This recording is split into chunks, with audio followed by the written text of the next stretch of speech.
friend.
Good afternoon and welcome to this live stream with myself, Ruth, from Top Schools, joined by very special guests this afternoon.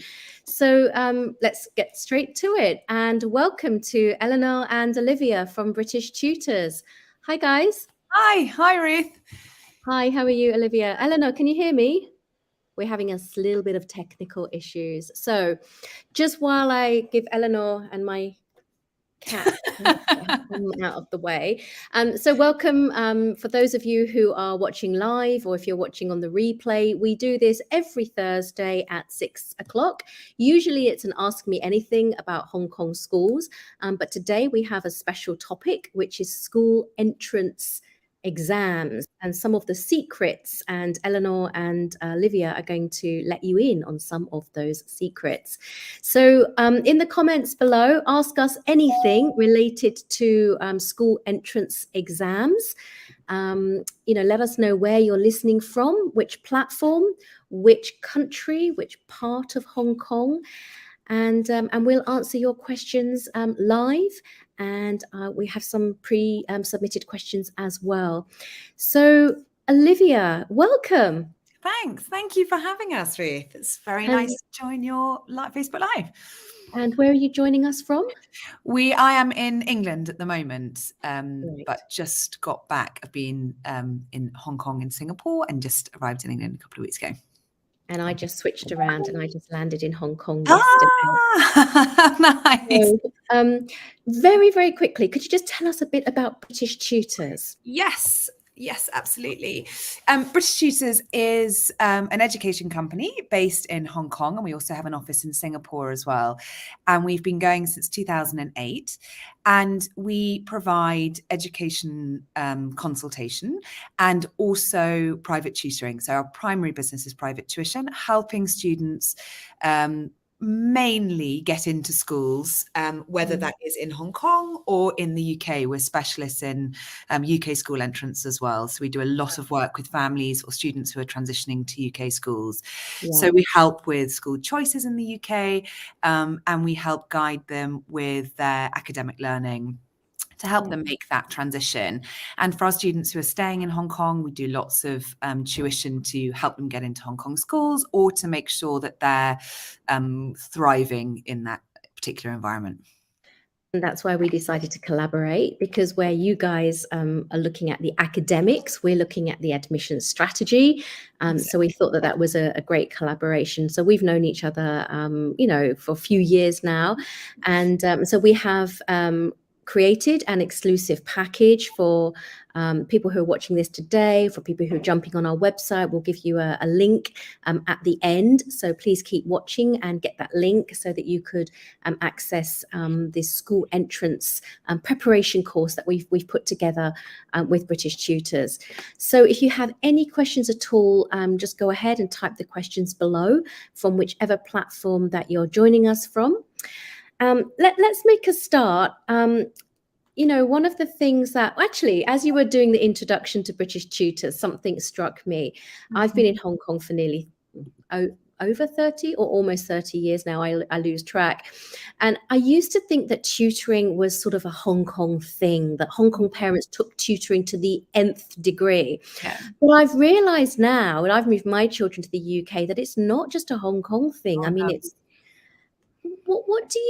is tutoring necessary for most children, would you say? Well, it's such a difficult question, because I think that that it's actually quite controversial. In the UK, it's really controversial because essentially lots of children who are doing those 11 plus and 13 plus common entrance exams have private tuition to get them through the exams. And there's a strong feeling in the UK that that's giving them an unfair advantage over parents who can't necessarily afford the extra tuition, or, who aren't kind of plugged in that way.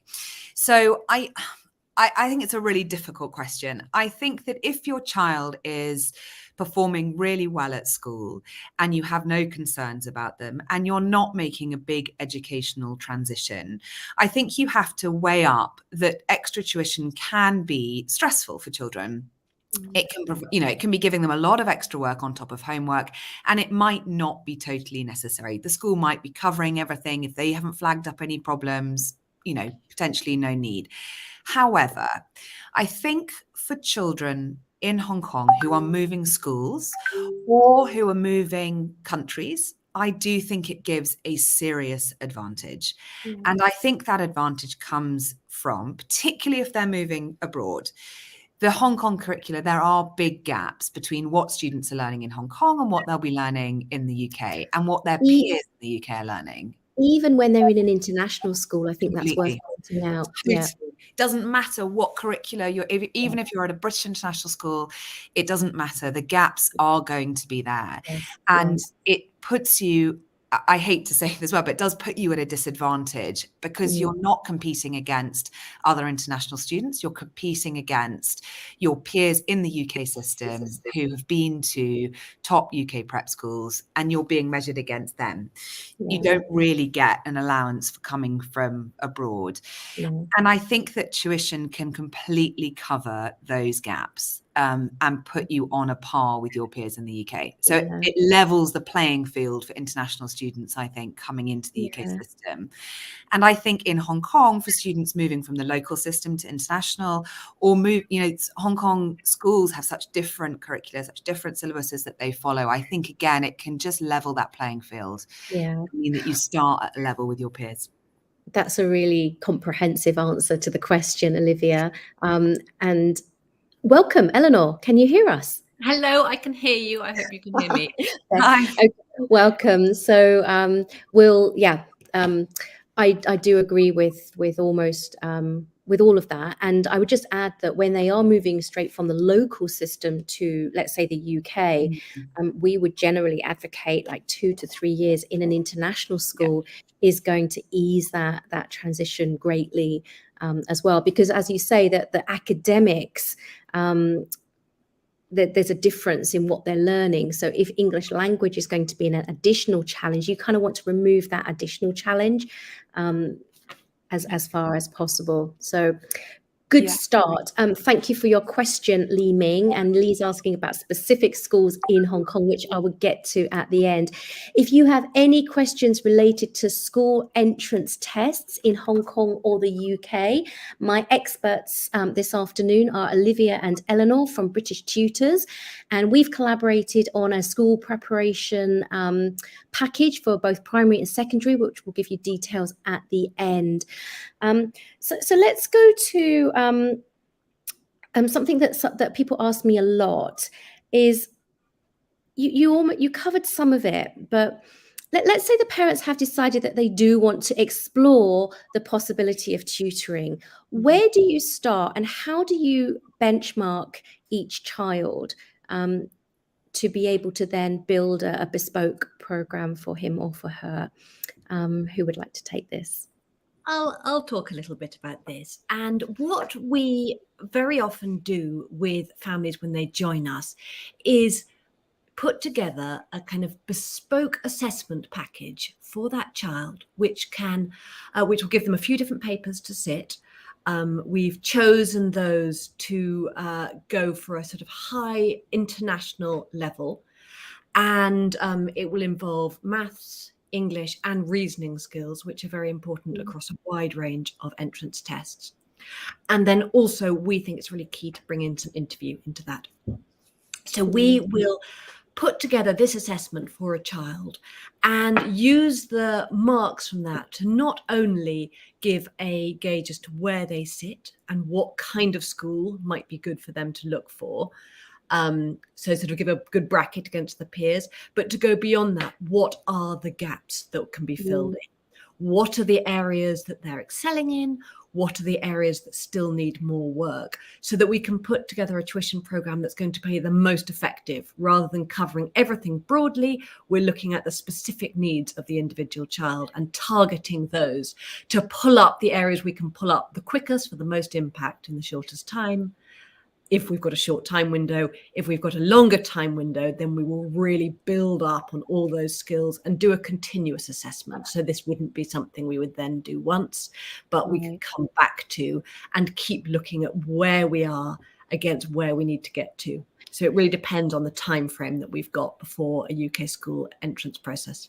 Right. So that's talking about UK schools, and it's really important that you. Hong Kong as well. Oh, sorry, whichever school entrance we're working towards. Yeah, it's pretty much the same. Yeah.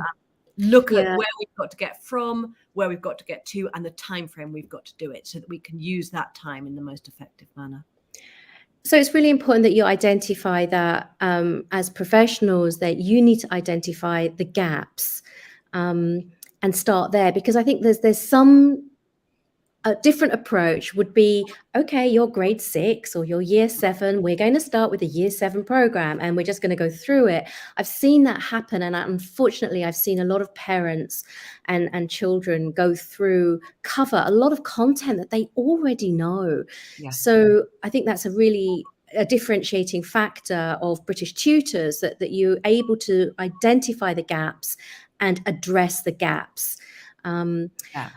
Can I add something to that as well, Ruth, which I think is really important when you're thinking about Hong Kong and UK, school preparation, is that there's one thing to prepare a child for the entrance test and to get through that testing process, but that's another thing to also be thinking beyond that to when they actually start at the school.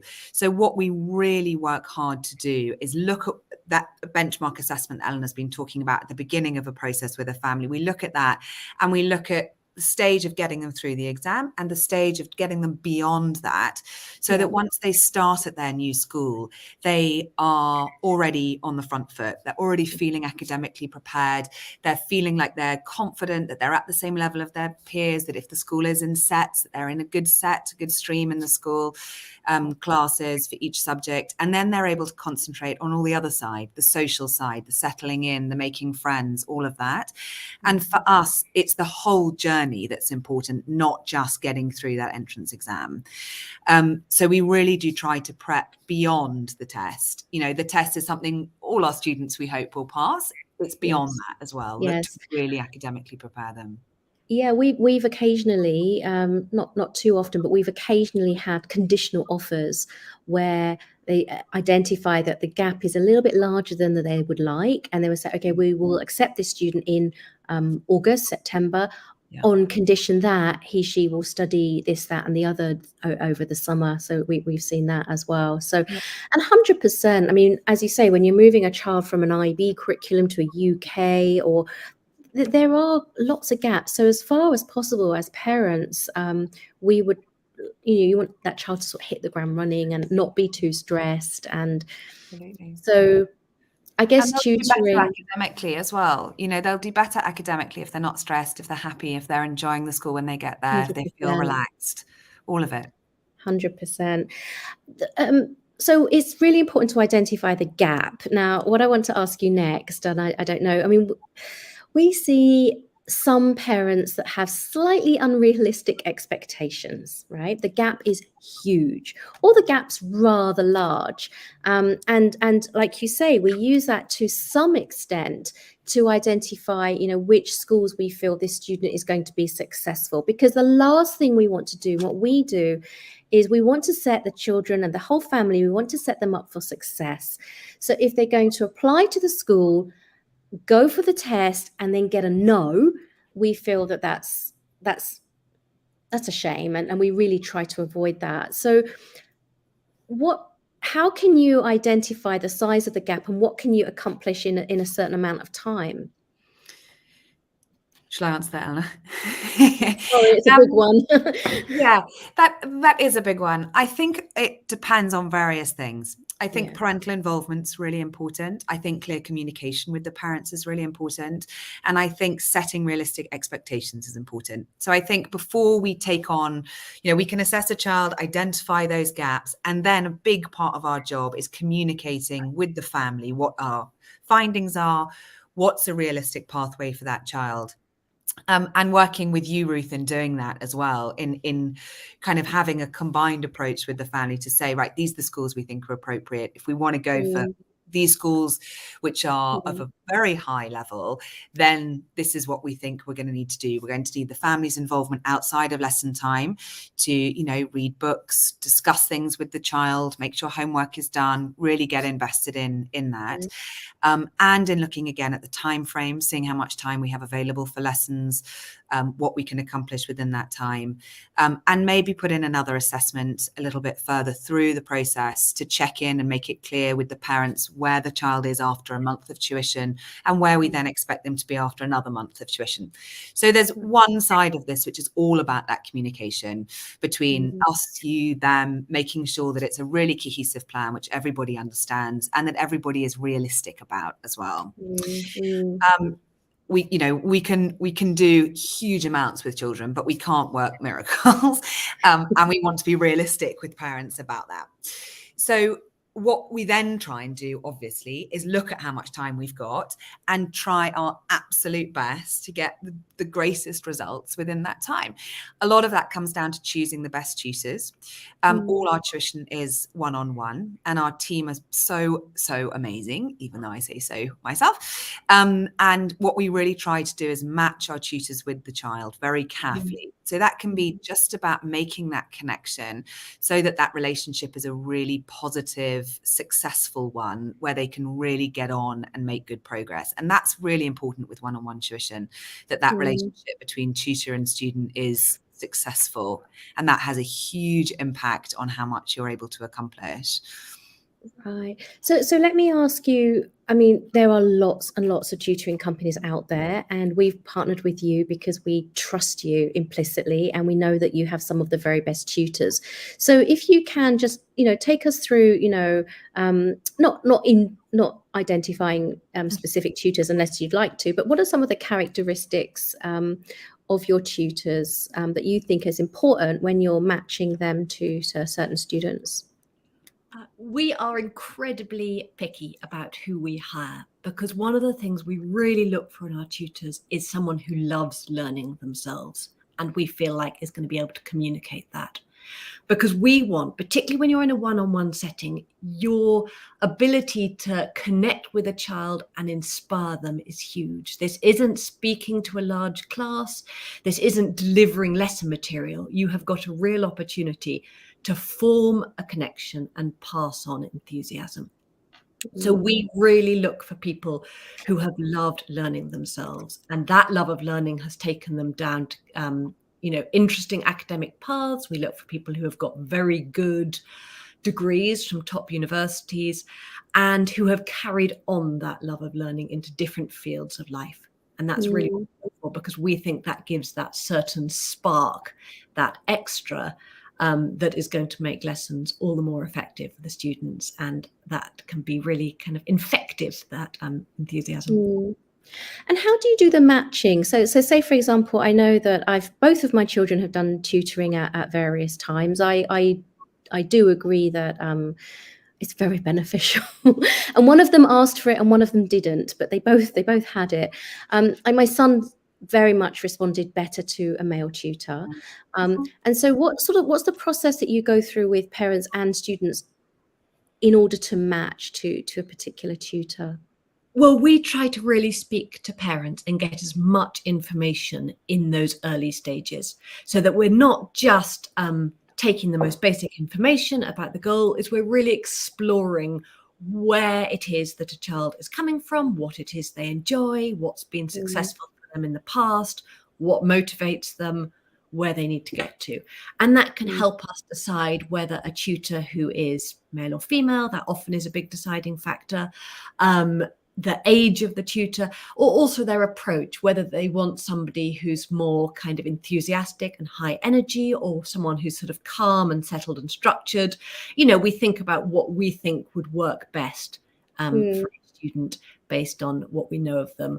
And then we pass on all of that information onto a tutor as well. So that before the first lesson even begins, there's a huge amount of information exchange from every side, so that we can really hit the ground running, is the plan. And how much, I mean, I know that some of your tutors are in Hong Kong, some of them in the UK, some of them are probably in different parts of the world. You know, what things should parents take into consideration when deciding whether to have that tutor face to face or online? I think that COVID has completely changed students' approach to online learning, and tutors as well. You know, it really is now hugely feasible to teach very successfully online, particularly one-on-one. And there's so many programs that can help with that, and it can work brilliantly. I think the age of the student is a very big determining factor. Generally, for students that are younger than, let's say, 8 or 9, maybe even 10, depending on the student, online can be quite difficult. It can be difficult for students to focus for long periods of time. And you just kind of need that face-to-face, being in the same room connection, I think, to get the most out of it. So I think that that's a big consideration. I think how every student in Hong Kong now has done hours and hours and hours and hours and hours of online learning, and parents know which students which of their children it works for and which it doesn't. So I think that they're, getting the parents' advice there on how successful it's been in the past is really important.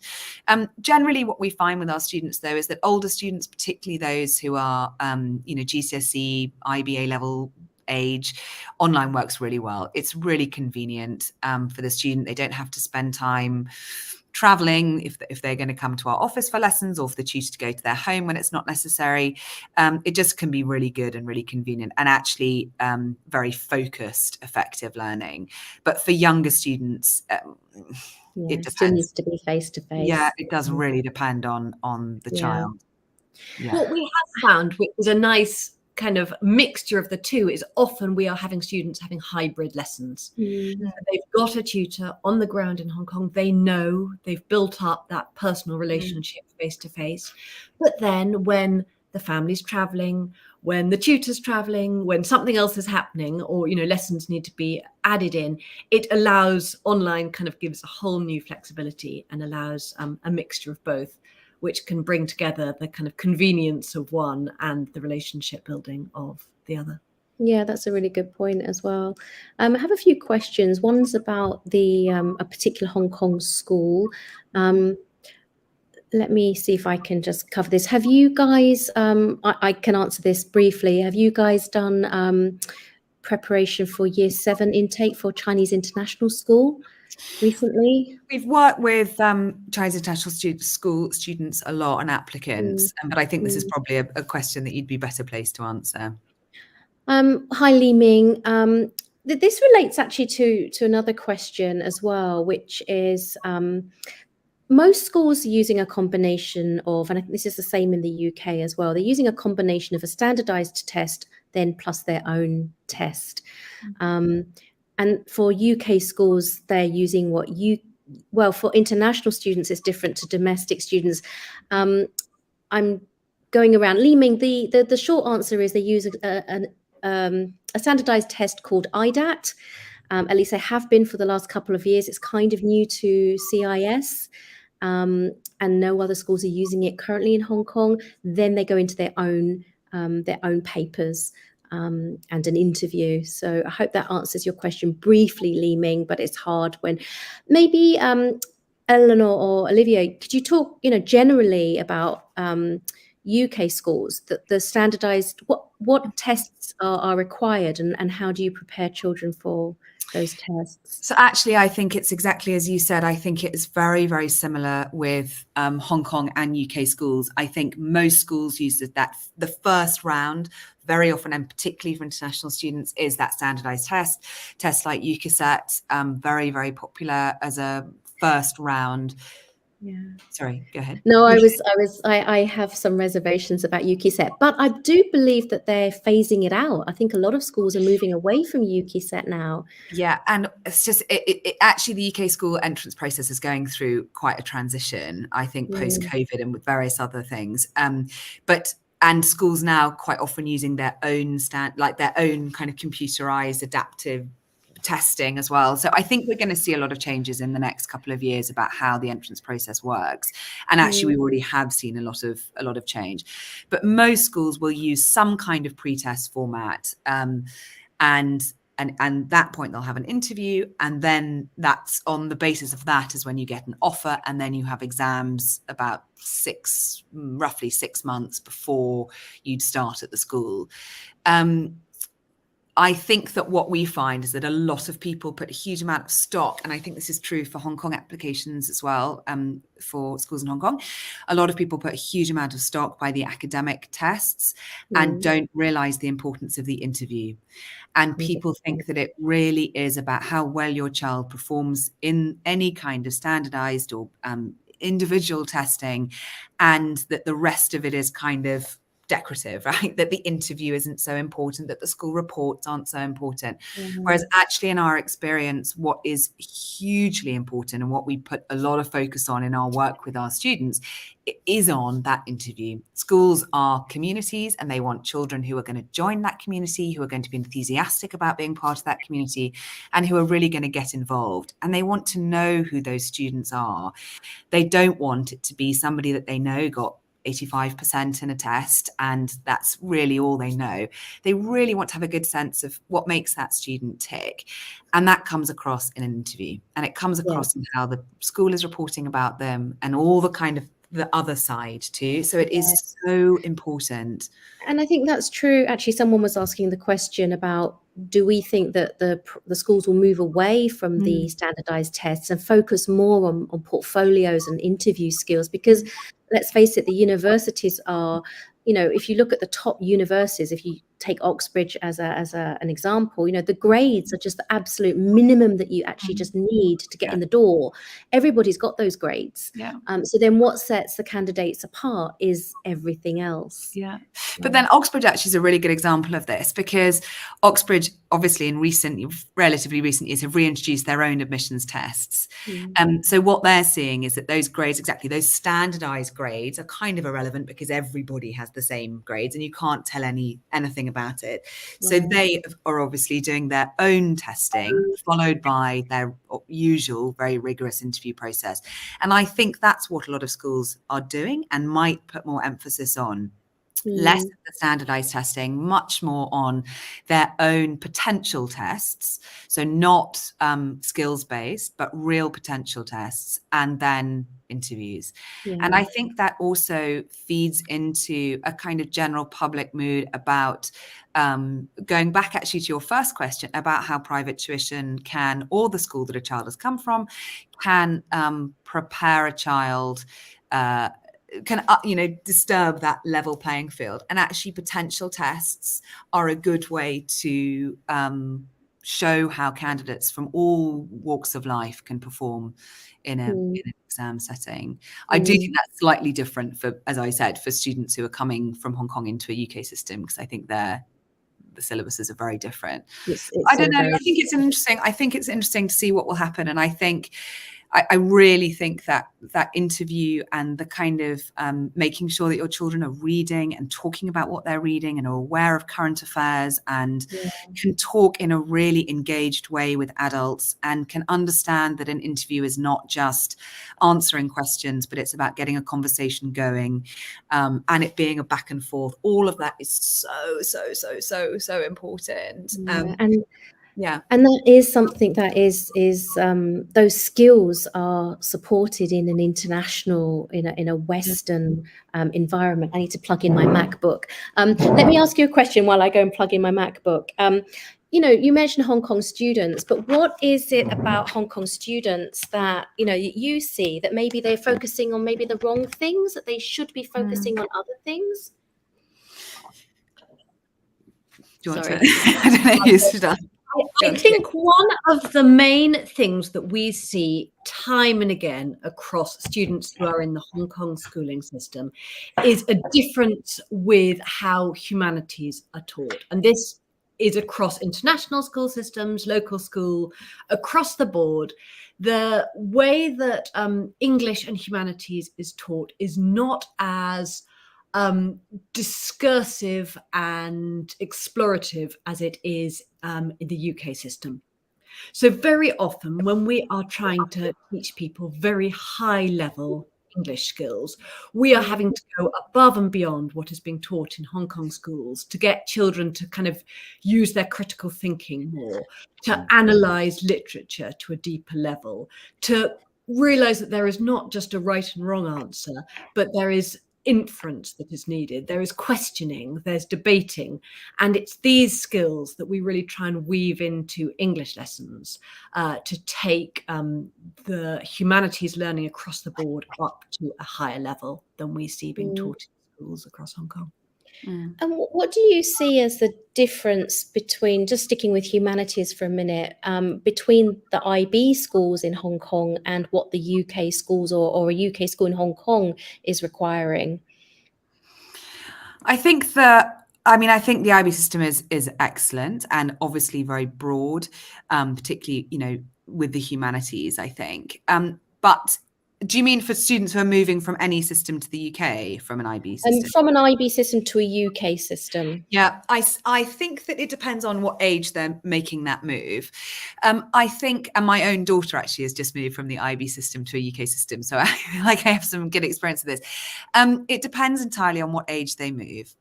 The skills are good and the skills are transferable, but they're taught at a different age and a different level and all the rest of it.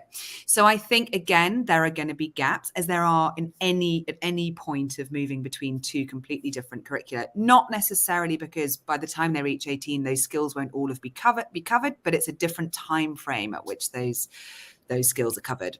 And the UK system is very quick. So by the time students reach year 7 in the UK system, whether in Hong Kong in a British system school or whether in the UK itself, they've already begun to do quite high level critical thinking skills. They've begun to look at text and analyze things like literary technique. They've begun to look beyond what the text is factually saying and much more about why something is being said or how something is being said.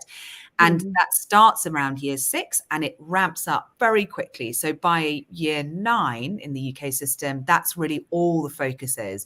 When you have a piece of text, a piece of comprehension, you're only looking at that to see how and why something is written, not what is written. And that's different. So it starts very early in that humanities thing in the UK system, and it's later in the IB system. So it's just at what point you're making that transfer and where you are in that.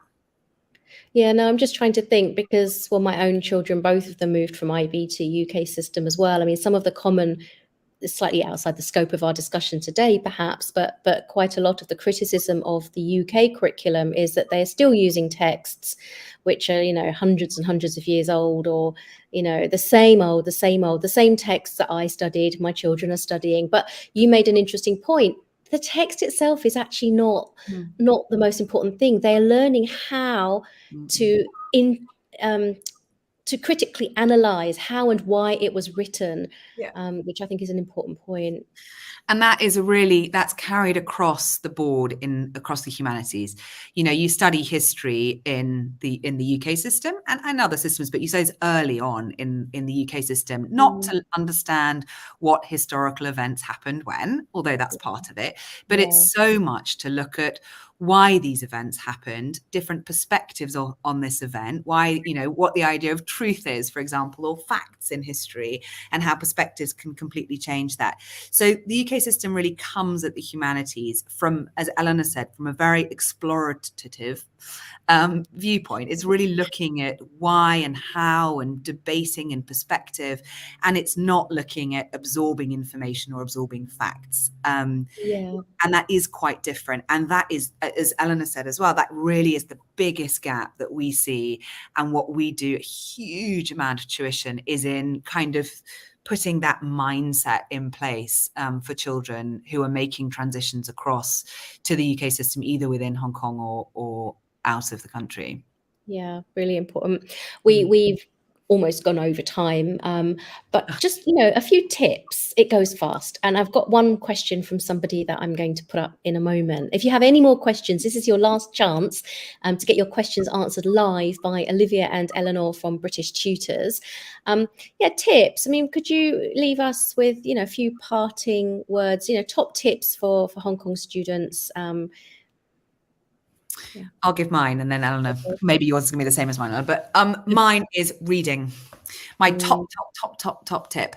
Find good books. Our website has a really good reading list of books for all ages. Look at that. Find books that are appropriate for your child from that list, and read with your children from a very young age. So from a very young age, that can be, reading a Julia Donaldson book and talking about, I don't know, the snail and the whale.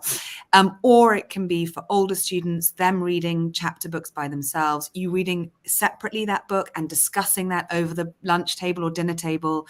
Read and discuss with your children, because that is just keeping and growing and learning all of those skills that we've been talking about, which will help them transition so much easier into new school environments, pass entrance tests. It's all that high level thinking which starts at home. Yeah. So read. And if I could just add to that, I mean, we meet parents constantly that don't understand the importance of reading to your child. Even once your child can read for themselves, it's different skills, different conversations will be happening when the parents are reading with or to the children. So important. I so agree. What about, Olivia, for reluctant readers? Well, I think that's, again, where the parents really come into it. So I think that can just be about reading with your child for a longer period of time, as in once they can physically read themselves. It's not about just leaving them with a book. It's about reading it together, and about trying lots and lots of different books. It doesn't matter if you're reading a comic or an encyclopedia. Just read and talk about it. Again, you're not reading for information, you're reading for that discussion and that opinion and those ideas that can come out of it. So it can be reading a recipe, it doesn't matter, just anything. Even if they read Captain Underpants and the spelling and the grammar's all over the shop. Exactly. We have to tolerate it. Exactly. Eleanor, top tips. My top tip will be going above and beyond reading and looking at all areas of life that you're doing together and asking for your child's opinions on it, asking for their thoughts. Why did they enjoy that movie? What was great about it? Get a conversation going, look at what's happening in the news, explore what we can learn from that. Has something similar happened in my country or another country we visited? Just take all of life's different things that you're doing and turn them into a reason to think and explore. And this can happen in a tutorial lesson about a piece of academic work, but it can happen at the dinner table as well. It just with as many different people to just try and explore opinions and get children to think a little bit critically about everything. Yeah, and it comes so naturally to some parents and yet not to others. But what you're essentially doing there is you're doing interview skills preparation all the way through.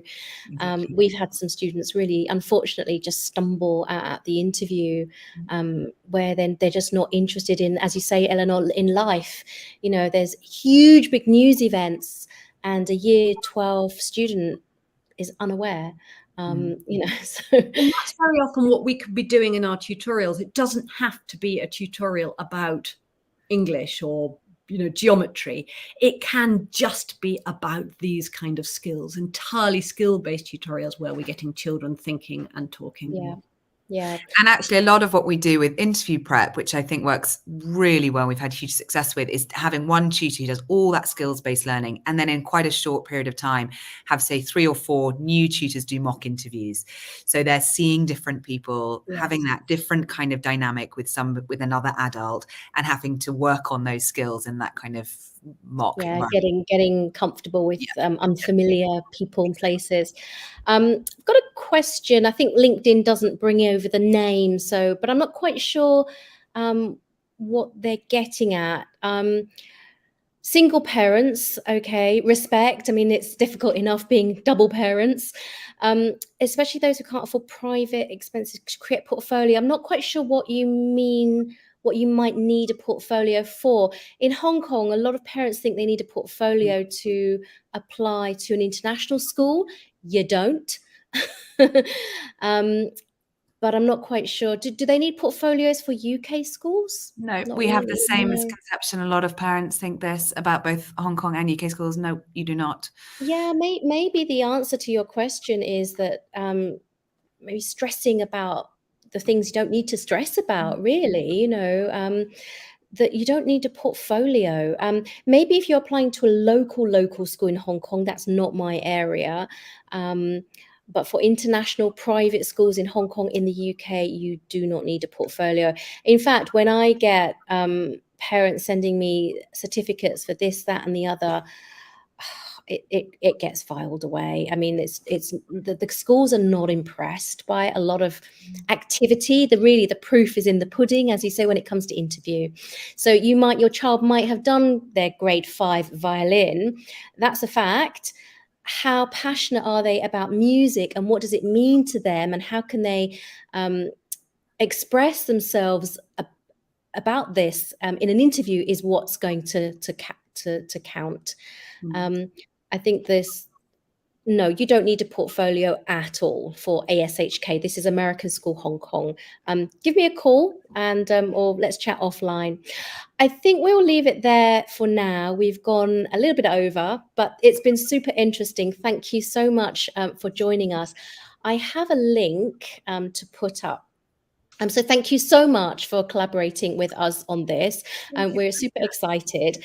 We're launching a new school entrance preparation courses in collaboration with British Tutors.